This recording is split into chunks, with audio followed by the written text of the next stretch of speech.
Syadidu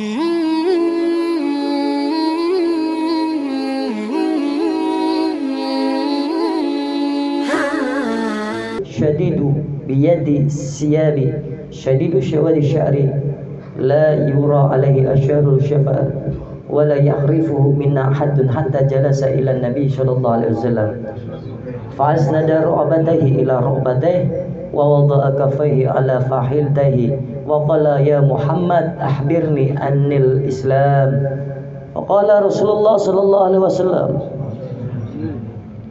al-Islamu an tashhadu an la ilaha illallah wa anna Muhammadan Rasulullah wa tuqimas salat wa tutiyaz zakat wa tasumuna Ramadan wa tahajjal baita in istata'ta ilaihi sabila. Qala sadaqta fa'ajibna lahu yas'aluhu wa yusaddiquhu. Qala fa'akhbirni anil iman. Qala an tu'mina billah wa malaikatihi wa kutubihi wa rusulihi wal yaumil akhir wa tu'mina bil qadari khairihi wa syarrihi. Qala sadaqta. Qala fa'akhbirni anil ihsan. Qala an ta'budallaha ka'annaka tarahu fa in lam takun tarahu fa innahu yara. Qala fa'akhbirni anis sa'ah. Qala al-mas'ul anha bi'a'lam minas sa'il. Qala fa'akhbirni an amaratiha. Qala an talidal amatu rabtaha wa antaral khuffata urratal ala. Ri'as sa'i yatatawalluna fil bunyani summan talaqa falabistu maliya summa qala ya Umar atadri man sya'il qultu Allahu wa rasuluhu aqlam qala fa innahu Jibril atakum yu'allimukum dinakum muslim rawahul muslim. Itu hadis baginda Nabi Muhammad sallallahu alaihi wasallam yang dikatakan oleh Sayyidina Umar ibn Khattab, Alvin mau nikah, Indah berangkat ora? Kon ora kon awet bujang apa nikah karo Indah? Indah sing ngeze.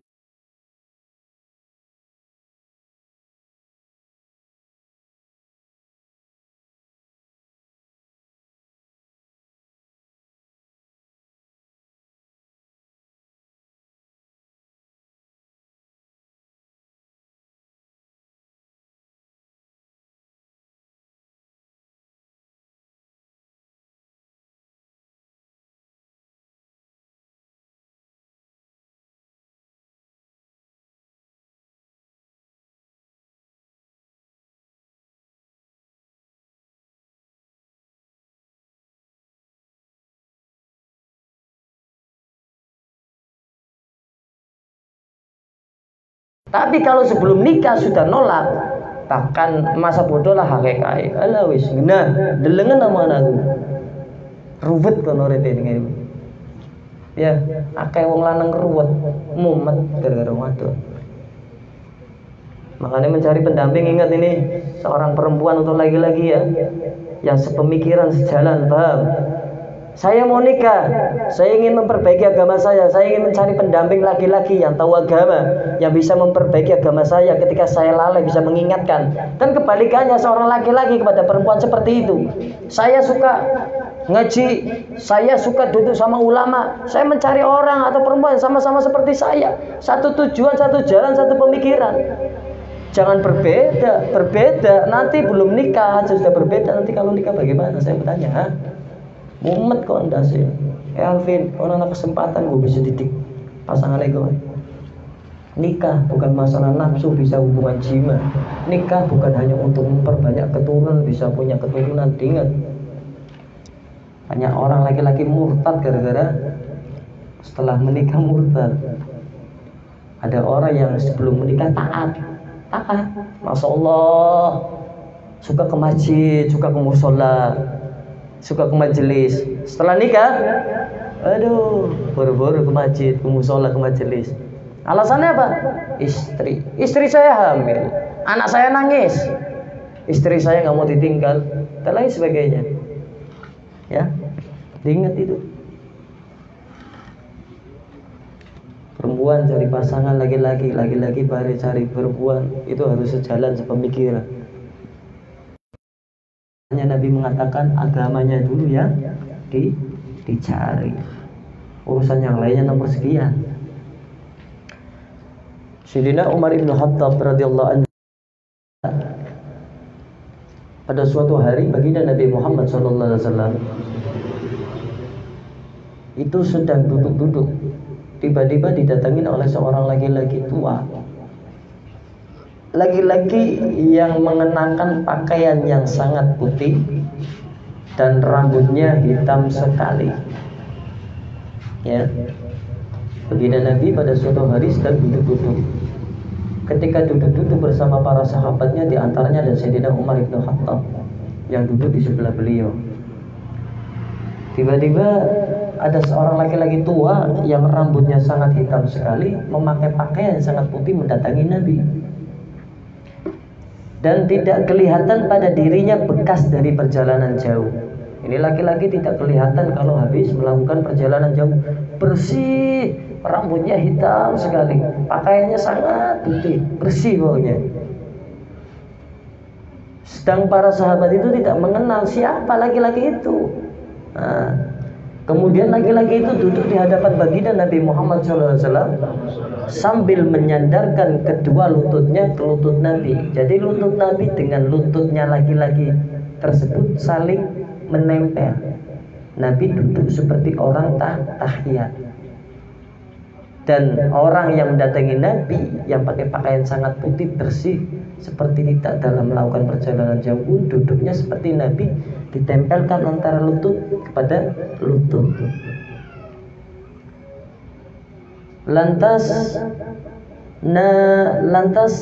laki-laki tersebut meletakkan kedua tangannya di kedua pahanya lalu bertanya, "Ya Muhammad, beritahukanlah kepada saya tentang agama Islam."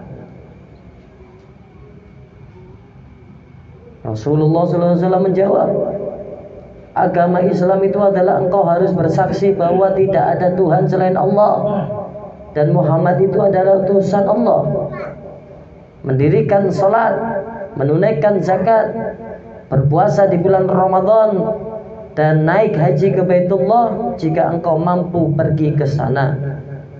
Laki-laki itu berkata, "Sodakta." Laki-laki itu berkata, "Ya benar." Lantas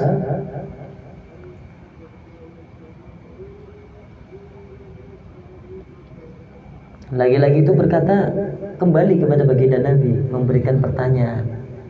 Ini laki-laki itu datangnya dari mana? Nggak ada sahabat yang tahu. Pakainya sangat putih. Harusnya kalau melewati sebuah gurun pasir, perjalanan jauh, pasti bajunya kotor, ada pasir yang menempel dalam bajunya, atau rambutnya kotor. Namun ini tidak. Laki-laki tersebut sangat bersih, memakai pakaian putih yang sangat bersih dan cerah. Datang kepada Nabi, memberikan pertanyaan yang begitu banyak kepada Nabi. Di antaranya pertanyaan pertama ialah tentang agama Islam. Lantas baginda Nabi menjawab dengan sempurna, berpuasa di bulan Ramadan dan naik haji ke Baitullah jika engkau mampu pergi ke sana. Lantas laki-laki itu berkata, "Sodakta." Enggak Tuhan, benar-benar. Kami merasa heran kepada orang itu. Siapa yang heran? Para sahabat yang duduk di sekeliling Nabi heran. Siapa sih itu orang tua itu? Kok tiba-tiba datang duduk, lututnya ditempelkan Nabi, duduknya sama seperti Nabi, lantas bertanya tentang agama Islam. Siapa sih itu orang? Nah, kata para sahabat, ini orang bertanya kepada Nabi, lantas dia juga yang membenarkan pertanyaannya. Ketika Nabi menjawab, lantas orang ini yang bertanya membenarkan, iya benar. Kemudian laki-laki itu bertanya kembali, "Beritahukanlah kepadaku tentang iman." Lantas beliau menjawab, Nabi Muhammad SAW menjawab, iman itu harus percaya kepada Allah, malaikat-malaikatnya, kitab-kitabnya, rasul-rasulnya, dan kepada hari kiamat. Ya, nanti saya jelaskan, ini penjabarannya sangat panjang sekali. Nah, paling saya ambil yang penting-pentingnya saja. Ya. Serta ketika engkau iman, maka engkau harus percaya kepada adanya takdir baik dan takdir buruk. Ini jawaban Nabi seperti itu kepada sang penanya atau laki-laki itu tua tadi. Lantas laki-laki itu berkata, Tuan benar, jenengan benar. Kemudian laki-laki itu bertanya pula kepada Nabi Muhammad, beritahukanlah kepadaku tentang ihsan. Beliau menjawab, hendaklah engkau menyembah Allah seakan-akan engkau melihatnya. Paham? Hendaklah engkau menyembah Allah seakan-akan engkau melihatnya. Sebab sekalipun engkau tidak melihatnya, Dia tetap melihatmu. Kemudian laki-laki itu bertanya kembali, sekarang beritahukanlah kepadaku tentang hari kiamat. Rasulullah SAW menjawab, orang yang ditanya tidak lebih mengetahui daripada orang yang bertanya. Beritahukanlah kepadaku tentang tanda-tandanya saja, kata laki-laki tadi kepada Nabi. Tanya laki-laki itu juga tentang tanda-tandanya saja, coba beritahukanlah kepadaku.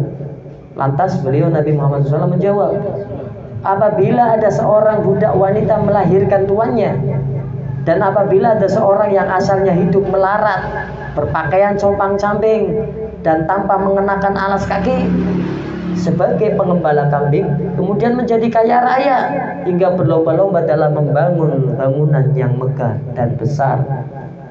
Itulah tanda-tanda kiamat yang disebutkan baginda Nabi Muhammad SAW kepada seorang laki-laki yang bertanya kepada Nabi. Kemudian ketika Nabi menjawab itu semua pertanyaan dari laki-laki tersebut pergi. Lantas Nabi terdiam sejenak.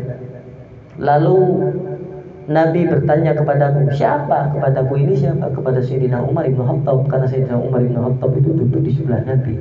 Wahai Umar, tahukah engkau siapa yang bertanya tadi kepada saya dengan 3 pertanyaan? Lantas Sayyidina Umar bin Khattab itu bertanya, sungguhnya Allah dan Rasulullah yang lebih mengetahui daripadaku. Itu sahabat ketika ditanya seperti itu. Kalau kita kan nggak ditanya, iya, Omar ini ilmu, oh dia ilmu takut, iya, yang ngerti, Jika ada seorang murid ditanya di hadapan gurunya, maka jika gurunya bertanya kepada seorang murid, hendaknya seorang murid, sungguhnya engkau lebih mengetahui daripada aku, wahai syekh, wahai guru. Kalau kita enggak, ditanya guru bisa jawab.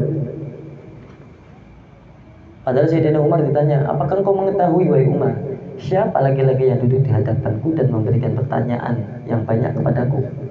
Jawaban Sayyidina Umar, Allah dan Rasulnya lebih tahu. Lantas beliau Nabi Muhammad SAW menjelaskan, itulah Jibril.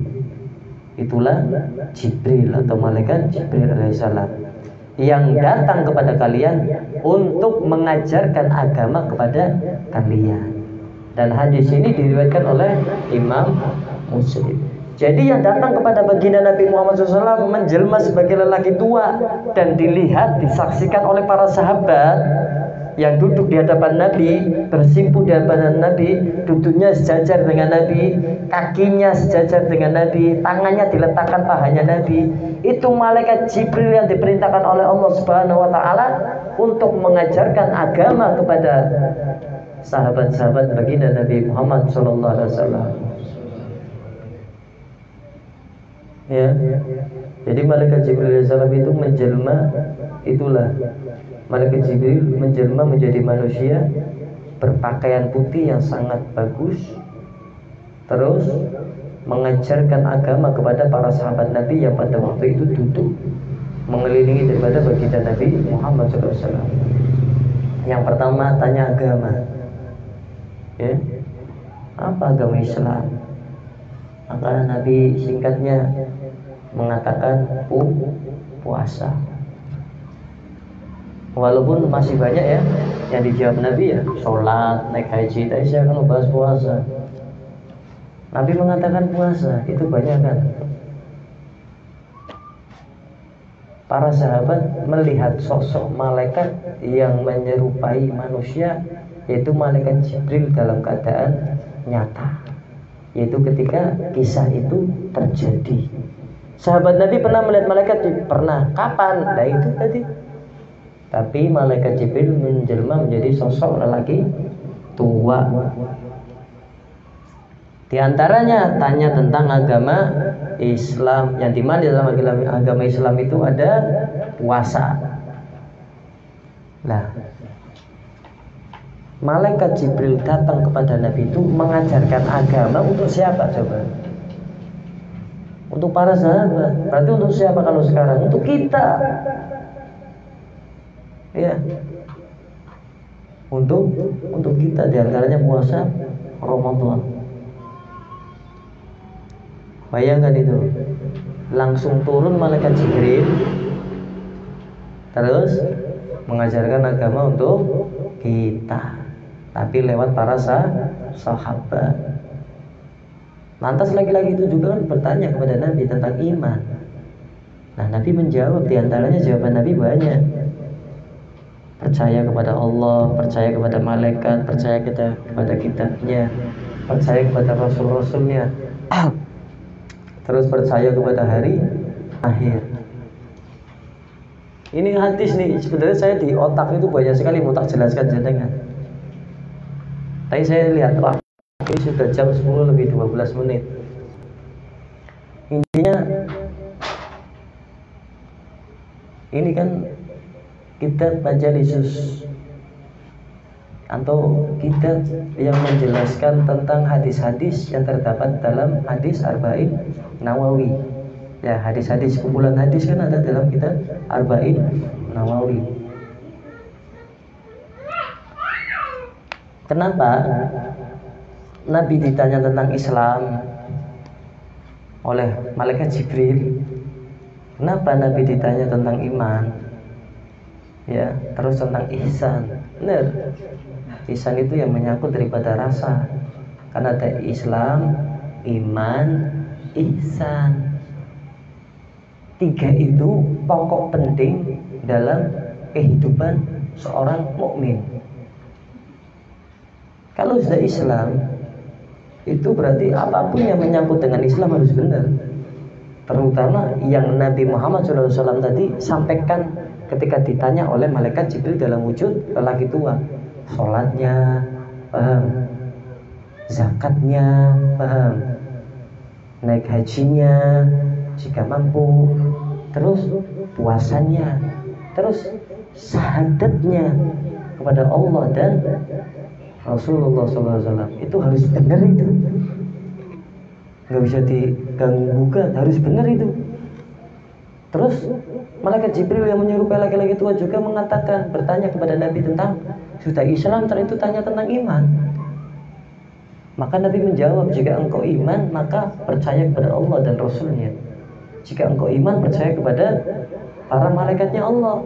Nah, jika engkau iman, engkau percaya kepada para rasul-rasulnya Allah. Jika engkau iman, engkau percaya kepada kitabnya Allah. Dan jika engkau iman, engkau percaya kepada hari akhir. Lah, hari akhir itu sesuatu yang harus kita yakini, bukan kita ragui. Terlebih lagi keyakinan itu kita tancapkan dan kita jadikan sebuah peringatan dalam diri kita. Oh, hari akhir itu ya ada. Makanya dimasukkan dalam rukun iman ya.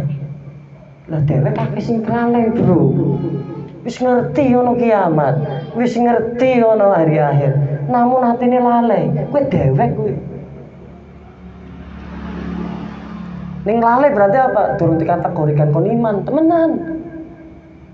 Ning akeh lalene karo hari akhir, akeh lalene karo mati. Wis ngerti puasa-puasa go akeh memperbanyak taat, amal, kebaikan, lalai. Judulnya sementing puasa.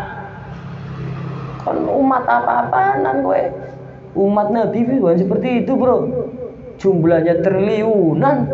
Kamu mau nyantai-nyantai saja dapat syafaat, enak nemen. Hah? Iya, kon melek kon majelis, kowe melek nang omah, deleng TV karo majelis, melek kowe manfaat nang majelis. Allah ke mandeng kon melek karena apa? Melek karena nyambung silaturahim karo ulama, melek karena baca Quran, melek karena ngobrol sesuatu ilmu sing manfaat. Kowe luwih disenengi Gusti Allah daripada kowe turu nang manggel babur. Alasane ki sok puasa, kerja urusanmu. Ya, urusanmu karo Allah ndi? Ora diprioritasna. Urusanmu karo Nabi sing kon bakal njaluk syafaat Nabi ndi. Makanya orang yang iman kepada Allah dan Rasulnya harus percaya kepada hari akhir. Lah sekarang hari akhir itu banyak orang yang lupa, yang lalai, Bu. Hari akhir itu banyak orang yang lupa, yang lalai. Percaya karo Al-Quran, yo yang percaya Nabi mau baca Al-Quran. Percaya karo Nabi, yo percaya karo Nabi. Percaya karo Rasul Allah, percaya karo Rasul Allah. Percaya karo Allah karo Nabi, ya percaya. Tapi yang percaya karo hari akhir, yo percaya kabeh wong mati, tapi anu lalai. Wis ngerti percaya kabeh wong mati, tapi anu lalai. Lalai ki primen yo seakan-akan kerasa kayak uripe suwe. Seakan-akan kerasa kayak uripe selamane. Primen gue. Hah? Ya, itulah penyakit kita. Wis ngerti awak bakal bosok, wis ngerti awak bakal ambrol, wis ngerti bumi bakal hancur, wis ngerti langit bakal runtuh, namun kita lalai. Terlena karo sidakane laris terlena. Sing lagi maju-majune terlena. Seakan-akan selama ini dagang duit anak terus. Daganganmu bakal kapan waktunya tutup. Kowe besi jaga dagangan bakal mati. Kowe malah dagangan bentuknya benda mati, hancur. Ambillah dunia cukup untuk memenuhi kebutuhanmu, untuk beribadah kepada Allah. Jangan jadikan dunia itu ya sebagai sesuatu yang bisa menyelamatkan kamu. Tapi jadikanlah dunia sebagai penyelamatmu untuk melakukan ketaatan dan beribadah kepada Allah. Ya, jadi itu penyakit kita, lalai. Sudah tahu beriman, katanya beriman kepada hari akhir, namun kita banyak lupa tentang hari akhir. Imannya masih di lisan. Saya, kamu itu imannya masih di lisan. Hanya saya takut nanti meninggal itu masih dalam iman apa enggak. Kalau masih banyak dunianya di hati saya, berarti saya belum beriman kepada Allah. Ya, jadi terkadang itu keras, hati terkadang keras. Namun diberikan ilmu yang terus menerus, continue, lama kelamaan hati yang keras itu akan sedikit demi sedikit menjadi lembut.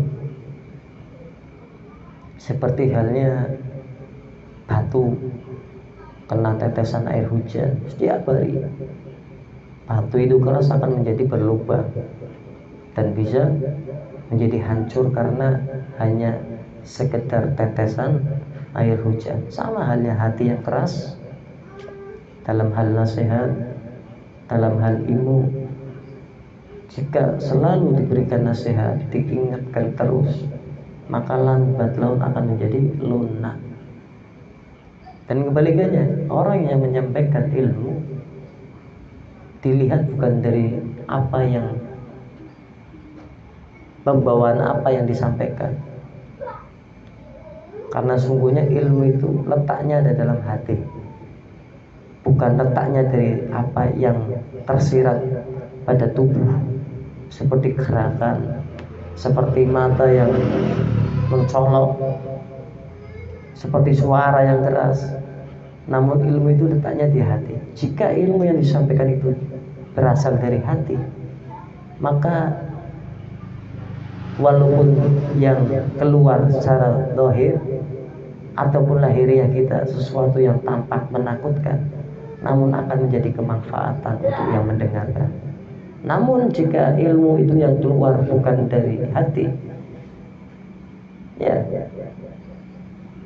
maka walaupun apa yang disampaikan dengan pembawaan yang bagus, yang baik, yang indah dilihat mata, namun tidak mungkin akan memberikan kemanfaatan untuk yang mendengarkan. Ingat itu, ilmu letaknya di hati. Ya, insyaallah manfaat.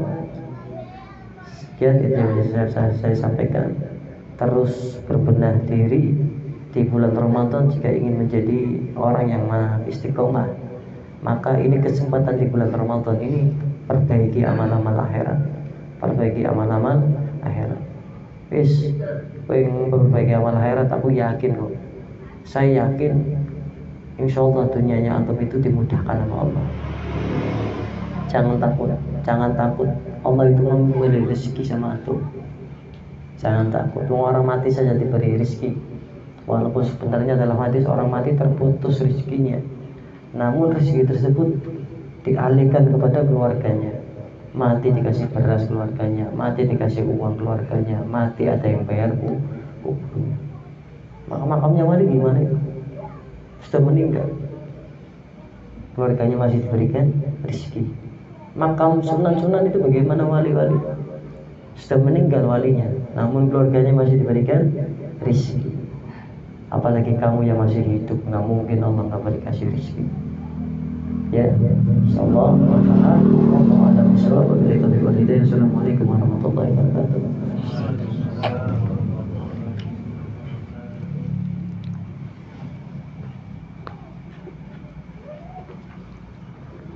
Ya marhaban bika ya Ramadan, ya marhaban bika ya Ramadan, ya marhaban bika ya Ramadan, ya marhaban bika ya Ramadan, ya marhaban bika ya Ramadan, ya marhaban bika ya Ramadan. رجونا الكريم بمجد امتنان يجود علينا بشؤن الجنان.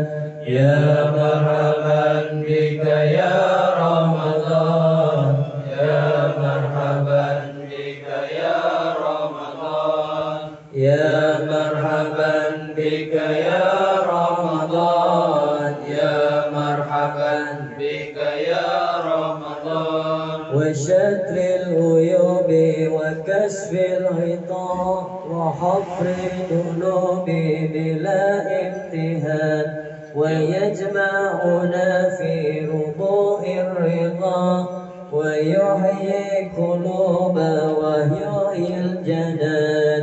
يا مرحبا بك يا رمضان، يا مرحبا بك يا رمضان، يا مرحبا بك يا رمضان، يا مرحبا بك يا رمضان. بجاه الذي أمنا فضله حبيب الإله حبيب الجيان، يجود علينا بما نرتجي ويدخلنا في حسن الأمان.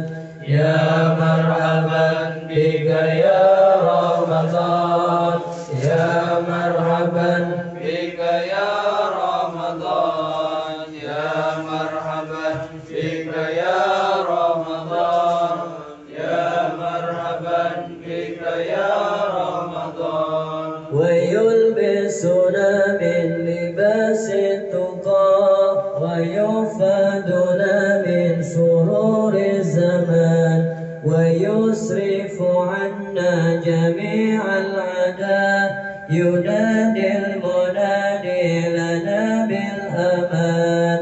يا مرحبا بك يا رمضان، يا مرحبا بك يا رمضان، يا مرحبا بك يا رمضان، يا مرحبا بك يا رمضان. ويكمر بالعلم أوقاتنا ويفتح فهمنا في القرآن، تقوم نصلي بآياته ونكمل بالعلم في رمضان.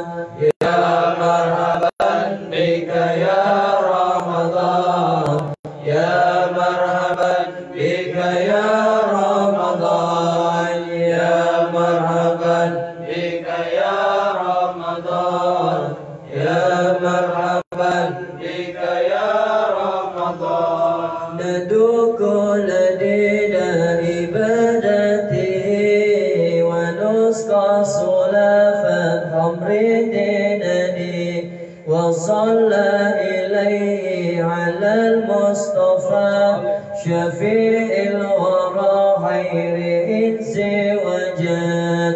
يا مرحبا بك يا رمضان، يا مرحبا بك يا رمضان، يا مرحبا بك يا رمضان، يا مرحبا بك يا رمضان. مع الآل والصحب والتائب صلاة تكرر في كل آن.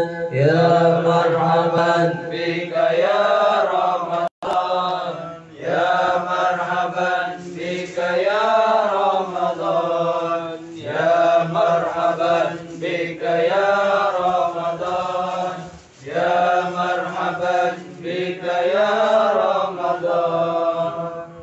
يا ربنا اعترفنا بأننا اعترفنا وأننا أسرفنا على الأعضاء أشرفنا، فتب علينا التوبة تسر لكل حوبة، واستر لنا العورات وأبين رواتي، واغفر لوالدينا ربي ومولودينا والأهل والإخوان والشائر البلاد وكل ذي محبة أو جيرة أو صحبة والمسلمين أجمع.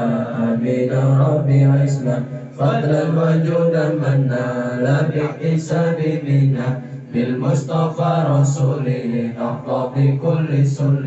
صلى وسلم ربي عليه عدد الحق وعليه وصحبه عدد تخصيصه، والحمد لله في البدء والتنادي.